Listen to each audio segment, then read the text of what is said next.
Tres Maria. My eldest is 15 years old, 9 years old, and 7. And now we returned in the Philippines. So I am now supported by my parents because I got separated in my last relationship. But in this road, I realized it's very important just to embrace change. And with that, all throughout my journey, I have learned a lot. First and foremost, the strength, the resilience, empowerment, and that is because of the failures I had. So aside from the past relationship, I had a lot of struggles, also about my career as a businesswoman. But I am a clinical nurse po talaga. But of course, kailangan natin mag-explore ng mga opportunity abroad. I worked for Korean companies for a very long time. And I'm very proud because I'm one of the pioneers sa Korea Trade, yung sa embassy po ng Korea. So I'm one of the first import and export madam. They call me online madam kasi sa Facebook. And I partner with the brands. So name it, Clio, lahat ng mga sikat, It's Skin, Innisfree, all of it. We are the pioneers. So now, they were able to set up everything in the Philippines, and mas uso na rin yung mga Thai at saka mga local na brands, which is good. So medyo naglaylo ako dito sa aking career as a marketer. Ayan. Yes. Ayan. So, ladies and gentlemen, our Mrs. Zambales, Philippines. So, the provincial director is Mrs. Philippines International 2021. Yes. Miss Yona Luisa. Here. Center. Photo muna. Here po. Center naman. Here po. Here naman. Wow. Dito po sa inyo to. Here po yung here po. Saan siya pupunta?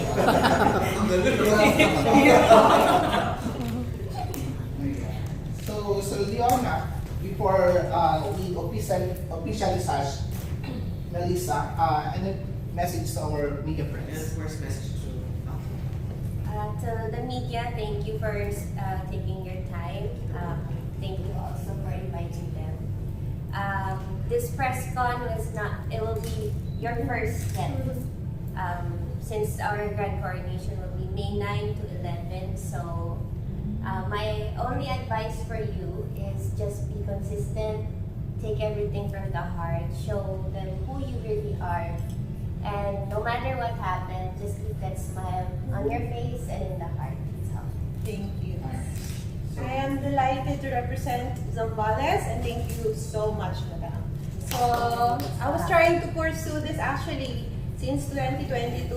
Meron kaming old conversation with surfers, but eventually I have to find myself, find a career in Europe because I'm a nurse. So, I think destiny tong today because I am here. I wasn't able to find a job. So yun pala is mag-Mrs. Philippines ako, which is I'm so grateful we helped a lot of people already with that advocacy. Salamat, madam. Ayan. Kaya to officially sash, Leona, get ito sash.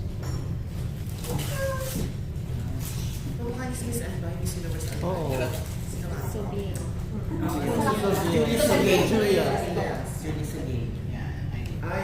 Kimardi. Hawak mo na muna yun. Sa BA. Yung friend. Yeah. Very grateful. Over here.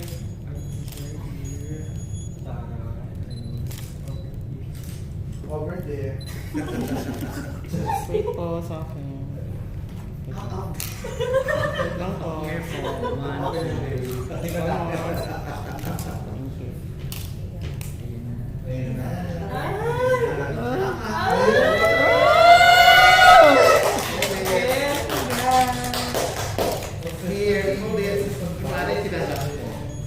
Pakita mo muna yung may sash. Inilalagay yung chat mo. Hawakan yung chat. Ayan. Ano? Very pageant lang ka doon. Pageant po. Pageant G. Here po. Sa taas naman po. One more. Ito ba? Okay. Yan. Ano design? Here po. Okay, joining Melissa today is Darren Reyes. He's handler in the parties and everything. Not tinutulungan siya. J. Barbo. Ano? J. Barbo.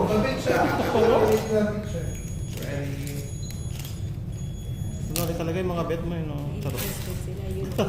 Clear po. Will. Isa pa. One more. Ito po. Okay. I'm very proud of Darren because sabi nga ni Sir Francis, lahat na siya. And at this very young age, he knows what to do in the life. Because Wow. some of the youth, they just want to go out. Pero siya, marami siyang talent at ginagamit niya. And he is so kind. In the audition of Miss Universe Zambales, nag-audition ako. He was the one to approach me. And then, may handler ka na ba? Nahalata niya na mag-isa ako. So, meron akong pageants din bukod sa Century Tuna 2022. I'm sure na nandun din kayo. Nandun din ako. Mag-isa lang ako. Local pageants sa Subic Bay, mag-isa ako. So, he's like heaven sent to me. And I'd like to support yung mga young talents sa aking probinsya. So, I chose him. So before Darren will give his message to Melissa, Darren, can you tell us the preparation that you've been doing with Melissa? Ayun po, so ngayon, prepare namin lahat ng looks niya and gagamitin sa throughout the pageant po. And syempre yung national costume, isa yan sa mga importante. And evening gown, ayan, isa yan sa mga piniprepare ko po ngayon na gagamitin niya para sa pageant po. And also, ayan, yung mga makeup looks nga na dapat iba-iba. Dapat, di ba, kada labas natin, pasabog tayo kahit ano lang. Ayan. And syempre, proud din ako kay Melissa kasi despite na lahat ng mga struggles na dumating sa life niya, ayan. Ayan, nakatayo lang sa inyong harapan as Mrs. Philippines Zambales. Ayan. And thank you. Thank you to Tyron. Sige, final one more photo. Okay.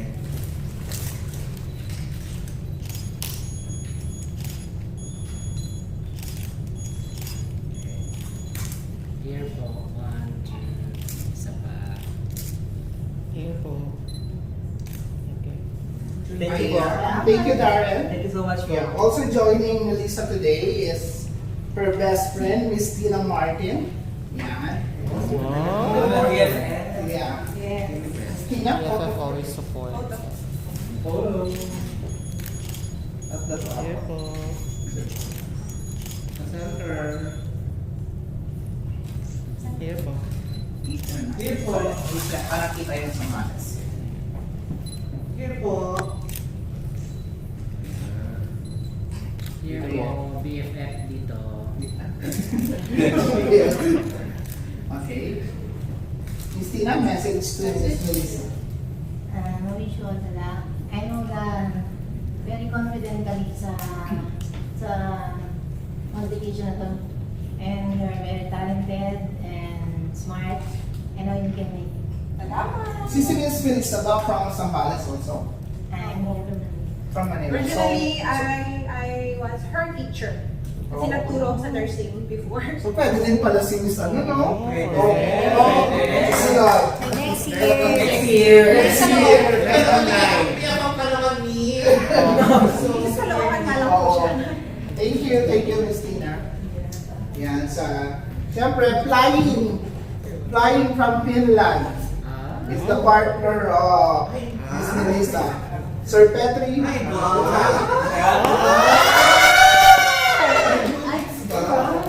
Ay, wow. Sana all. Nasabi ko nga. Here. More. Center. Center. Ngayon pa lang, winner na. Oo, winner na. Here po. 1, Can I have one more? Thank you. Thunder. Look here. Okay. Here po. I'm here. Here po. Yeah. Okay, so Nali, that's photo. Your message to Miss Melissa. She's my fiance. 3 years already. 3 years already. One more year, you need to give me another ring. Demanding. So she's also my fiance, but she's my best friend. She's very clever. And now we have 3 daughters together. Take care. And it's go very well. But anyway, you need to just be yourself. And I'm always in your back.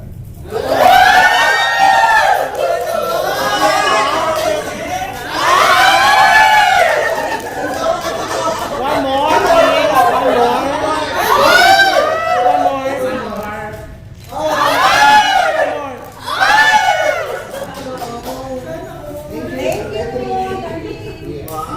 So, habang hinintay natin yung food, let's proceed with the Q&A. Hindi naman Host na host. So, may ano ba kayo relationship with Ejercito? My grandfather told me, my late grandfather told me they are related to the Ejercito, Era. But their family is from Bicol, so not Manila based. So, related in blood, but sa ibang location. Nice. So, question, what made you decide to, of course, to join finally in Mrs. Philippines International this year? Ayun po. Initially po, I was very hesitant. So, without the help of the organization, kay Ma'am Leona, at ang ating national director na si Ma'am Maan, si Aris, hindi po ako talaga ma-encourage. But then, they reassure that I am doing the right way, and that is to represent our beloved Zambales. So, our last queen was Madam Leona, so I think it's about time to have another queen from my province. And last, paano kayo ng connection or communication? At first, I was trying to reach out po, nakikita ko po kasi yung mga vlog niya. And I really wanted to be competing nationally kay Sir Ferds, and then na-redirect ako sa page, and then I was redirected to the region. Kasi sa Paris. Yes po. Thank you so much. Ako po talaga yung nag-push din, hindi gusto ko po talaga. And then, meron redirection na gusto ko mag-try ng nursing sa Europe. I wasn't able to get the enough hours for that. So I decided just to come back, and my family also told me, since I have the 3 girls sa parents ko, it's about time na uwi ka muna. Maybe it's the perfect time para mag-bonding kayo, and then you can always come back. Tama, nag-join ka next week for Miss Universe Philippines na balance? Yes po, ito lang po December. Oh. And then I believe they wasn't able to find enough contestants para magkaroon ng contest process. I think siyam lang po kami. But I was confident, and I believe that I got into the finalist, but of course they cannot make a contest kung 9 or 8. Possibly, I'm not sure. I was very confident that time actually. Hello, Elisa. First of all, congratulations. Okay, my question is, as a competing for Miss Philippines International, what is your best advice for all the mothers and married women out there who also aspire to be part of a national pageant for married women and mothers? Okay, the idea again goes back to the organization, and it's very wonderful that Mrs. Philippines International exists. And this is one of the platforms that advocates and empowers women of my age, and mostly women that has children. It is very difficult to be a beauty queen, to be a career woman, or anything else, not just being a housewife. So it's extra difficult. So we cannot really compare this platform to the Miss, because they only have themselves to take care of. Hindi katulad namin po na meron po kaming husbands, meron kaming partner, we have children, and we have careers as well. So this is really empowering and it's very special, and I believe that more people should know about this platform. That is why I am very dedicated for this one, not just for myself, not just for this year, but also to leave a legacy for my province. I wanted to tell the rest of the misis, or kung hindi man yung mga widow, na mag-out sila. So, take their space in the society, go out. Whatever advocacy they have in their life, they can just contact the regional director, your organization, and they can join, and the rest of the world will then be aware of their existence. Okay, if you will win Mrs. Philippines International for 2024, what is one thing would you like to accomplish? Aside from the competition, my ultimate life goal actually is contradictory to the pageant world. So I really wish to be a full-time mother, actually. Full-time mom with the kids. And I experienced living in Finland, and we weren't in the city. Helsinki? We weren't in Helsinki. Doon po talaga sa probinsya. So, far away na, sabi na, literal. So, sa ano talaga po siya, sa bundok. And contradictory to the lifestyle I had in Busan, which is a very big city, second largest city in South Korea. The lifestyle is very different. And I found peace, happiness in the life in the mountains of Finland, and calm. And I believe that it's the best place for my children. But that's for the long term naman po. Okay, last question lang. Now you're representing Zambales. So, can you tell us something about Zambales that most people in the country didn't know? Not yet, no. So aside from yung super duper daming dagat, super duper daming food na masarap, but then I think the tourism department of Zambales should also promote the other parts of Zambales that are a little bit more far away. Just like the Masinloc, doon sa farthest north. Just like example itong Semana Santa, the San Felipe, which is like at the halfway lang ng Zambales, are crowded. But then dun sa amin, sa Iba, sa Masinloc, sa Palawi, wala pa masyadong tourist. So I really hope na mabigyang pansin po ng Zambales Tourism ang promotion ng farthest northern part of Zambales for its tourism, its beauty, and hospitality to people. Okay, very well said, Melissa. Thank you. Best of luck sa economy. Okay. Hi, Hello.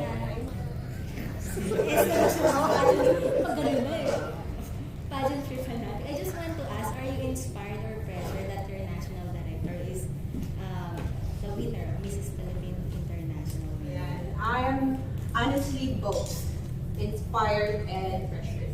So with the level that Miss Leona left and her legacy, so I think I really need to cope up with that level, with the physique, di ba? Sobrang ganda model physique, international model physique. And of course, elegance. Kasi feeling ko meron naman ako nung character, meron ako nung physical attributes and everything. But I believe that Real Beauty Queen also shall have that elegance, yung class niya. Kasi medyo ano po talaga ako, sporty. So I am pressured, but I am truly inspired, and it's because I know that this organization helped a lot. So youth and elderly talagang natatouch po namin sa aming charity organization. Ano ba na yung pinupush mong advocacy sa pageant? My advocacy is mainly focused on health, fitness, and longevity. So it's not just fitness, the muscles, the abs, and whatsoever, but actually health-wise and longevity. And in terms of that, I would like to advocate health for our daily activity. So some of the people have problems in the knees and everything. They cannot even stand up by their own. They cannot even go to the toilet. So if we are much more aware of health and its benefits, so we can do the daily activities in the life much easier and at ease if we are more educated and aware. Thank you and good luck. Okay, so Go na. Hello. Hello. If you win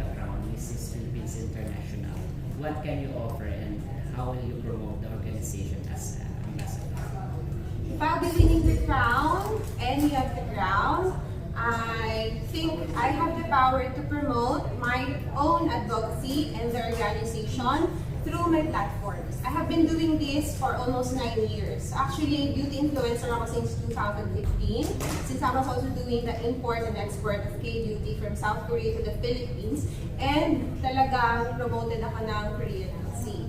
But then after the pandemic, we had this downfall in the business. And so with the stressors and also health effects to myself, I had severe anemia. In those times, I needed 4 packs of blood transfused to me. That extent ng sickness. So I then decided I want to live. I want to be happy someday. I want to see my children grow up. So I decided to be fit, to be healthy. And with being a role model, I think I can advocate people, not just by saying, but walking the walk and talking the talk.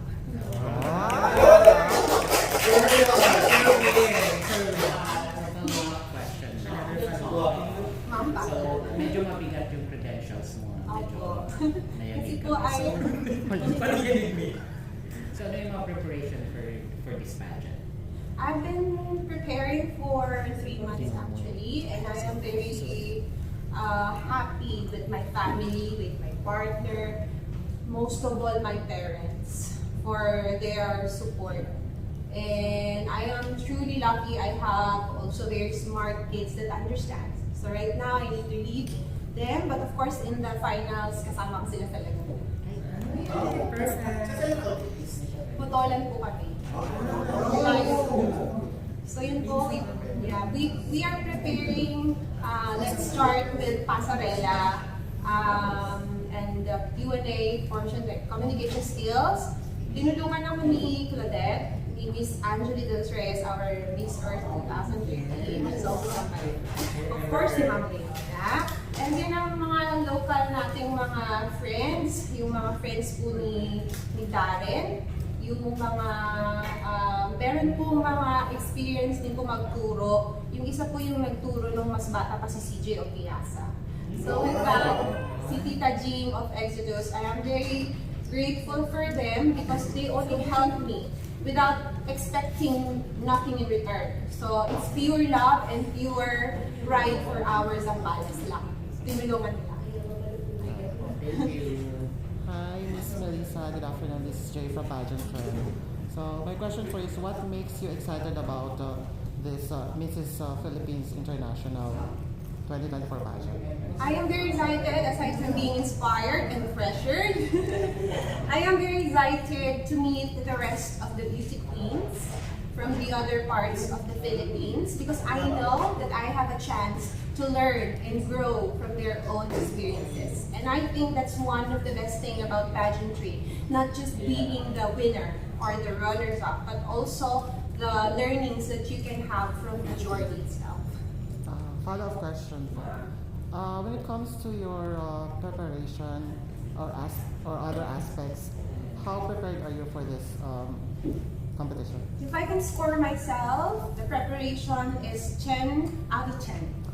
I am very confident, and once again, I thank all of the people and all of the other organizations that are helping me through this one. And with that, I know in my mind that not everything in the world is in our hands, so it also deserves the rest in our mind, and let's just go with the flow. But of course, let's do our best. Just be compassionate, and of course, do everything with the glory of God. Thank you so much, and that's a block. Thank you. This is Brown. First, na-inspire ako sa stories mo. Na-inspire ako sa stories mo. Really, that's so inspiring. But I have a question for you. For you, how can you convince the pageant fans to support the Mrs. Pageant as well? This pageant, Mrs. Philippines Yes. International. So just like what I was telling in the first part of the interview, the women in my age and women, mostly the women with children, needs to be inspired. So they need a voice, a spokesperson, an ambassador for them to be more confident to take their space in the society, because some of these women are only happy to be in the home, but actually they are very talented, they are very skilled, and of course they are educated, because we are Filipinos, we love having that education, and we never stop learning. But then some of them just have life in the home and just waiting and just being happy for what the husbands or the partners can offer. So this is an opportunity. We are not trying to tell them just to not to concentrate with the family, because we are now modern and empowered women. We can be both homemakers and career women. I wouldn't answer. Yes. I love that. Only the truth. I agree. But I have another question. For you, do you have any game plan for this competition? Thank you. So our target actually, if I'll be given a chance to represent the Philippines in Singapore in the TKS, which will be the Mrs. Philippines International title, or if not, maybe the Mrs. Grand or the Mrs. Global. And why? My ultimate dream is to be on the international stage, and I am very competitive. I really like to compete with the rest of the women in the world with the same purpose for my personal growth, and of course to represent the Philippines with a pride.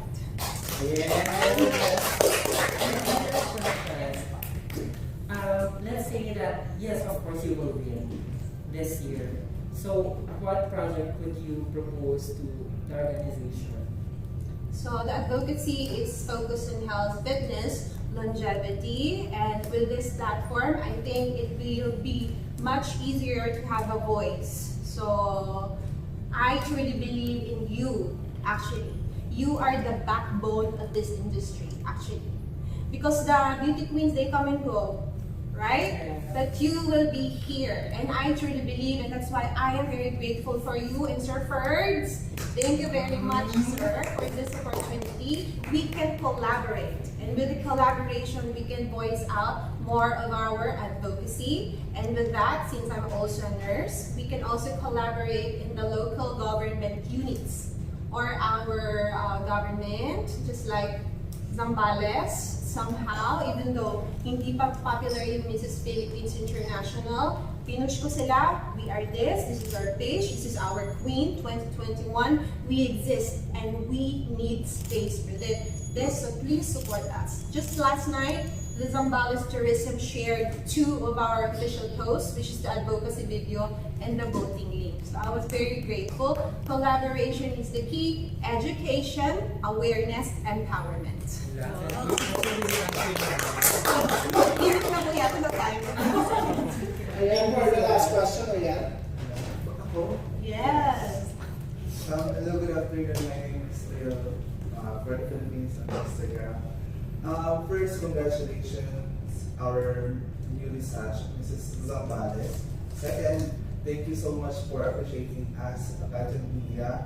Third question na to. First question, how's Finland? Kumusta yung life in Finland? Kasi sinabi mo kanina na super different siya from your life sa Busan.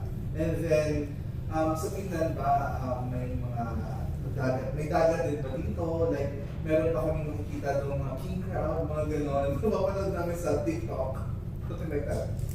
I am fortunate to experience to travel the world except the continents of Africa and America. I have seen the lives in Asia and also in Europe, all around Europe. And I think with that kind of experience teaches me, number 1 is to be humble. Number 2 is to have understanding of the different cultural and other backgrounds of the people. So when we compare Philippines to Finland, it is very different. Really different. So, number 1 na lang, let's say the weather. The weather is beautiful. So, maybe the Finnish people won't agree with me because they hate the cold. But I love it. It's beautiful. The winter is 6 months actually. But it's really cold. But it's beautiful like marshmallow in my own description. And with the dagat, they don't have much beach, pero they have lakes. And I love swimming in the lake when it's winter. So frozen lake is like -10 until -20 minus. So we swim in there. Actually, the Finnish people only like dip. They have dip 1 second, 2 seconds. But my personal record is 3 minutes, 30 seconds in the freezing water. And that's my only mental challenge because I'm also a fitness enthusiast. I'm actually a power lifter. I'm lifting 200-250% of my body weight. Just last year, I just have to lose some weight this year. So mentally, fitness has taught me a lot. Also, understanding the differences among all of the nations and the people. I will really say Finland is a very beautiful country. I met Filipinos also in Europe and they are living very happily. The government is supporting the people very well. But yeah, merong consequence nga lang po na They have also free education. they have free education from the youngsters until university. Yes. So I was also delighted because I got into one of the biggest universities, second biggest university. We passed, Filipino flag again. And I just need to have 1 year refreshment course for my nursing, and then I can practice the nursing in Finland. I'm not really, because it's really hard language. Not yet, but I also go to school in Finland, so that is where I met the Filipinos, mostly Thailanders.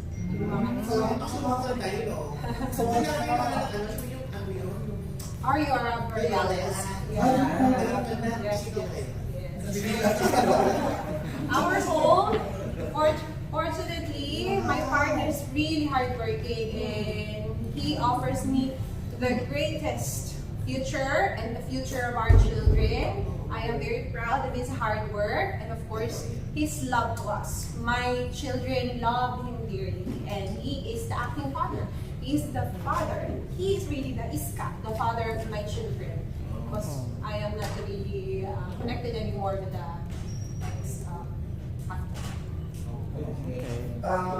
Follow-up question. Kasi you told us about your pastoral trainer, which is the former pastoral trainer of our Miss Universe Philippines 2020 runner-up City of Piazza. So, are we expecting something like spicy on stage, like what we saw last year on City of Piazza's performance?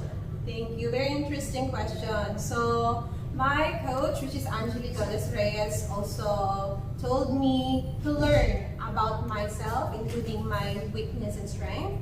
And we were very humbled to know that that is actually one of my weaknesses, the pasarela. And the wonder of knowing your weaknesses is you can have growth. And with that, I have trained several people, not just Tita Jean, the coach before of CJ, several people, and we are trying to do the more demure kind of walk, which is Miss International kind of walk. So please do not expect a little bit grand or spicy walk, the Miss Demure or Miss International walk. Okay, thank you so Thank much. you. Let's go. Last. Pwede ko magpasample ng introduction. Like, you're on stage already. Name, age, and Name, age, and province.